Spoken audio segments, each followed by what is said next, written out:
অর্জুন সংঘের পরিচালনায় এবছর 50তম বর্ষ আমাদের বাবা ভোলা মহেশ্বর এবং মায়ের পূজা। সেই পূজা উপলক্ষে আমরা নরনারায়ণ সেবার আয়োজন করেছি। আজকে সেই নরনারায়ণ সেবা চলছে। আপনারা যারা এখনও এসে উপস্থিত হননি, অতি সত্বর আমাদের পুজো মণ্ডপে এসে উপস্থিত হন। আমাদের নরনারায়ণ সেবা শুরু হয়ে গেছে। এই যে খাদ্য ভাণ্ডার দেখতে পাচ্ছেন, এখান থেকেই মানুষকে দেওয়া হচ্ছে খাবারটা। এই যে দেখুন, মানুষ খেতে বসে গেছে।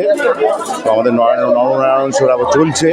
আপনারা যারা এসে এখনো উপস্থিত হননি, অর্জুন সংঘ, পণ্ডিতপাড়া, উলুডাঙ্গা, বাটানগর, দক্ষিণ 24 পরগনা এসে উপস্থিত হন এবং আপনারা খাবার দাবার সংঘ এই যে আমরা ভোগ বিতরণ করছি, আপনারা চলে আসুন, এসে খাবার গ্রহণ করুন। আমরা করেছিলাম বিচিত্রা অনুষ্ঠান 15 তারিখে, অর্থাৎ শিব পূজার দিন। সেটি সুসম্পন্ন হয়েছে এবং আজকে আছে বস্ত্র বিতরণ নরনারায়ণ সেবার পরে। কালকে বিভিন্ন ক্রীড়া প্রতিযোগিতা এখানে অনুষ্ঠিত হয়েছে। ধন্যবাদ।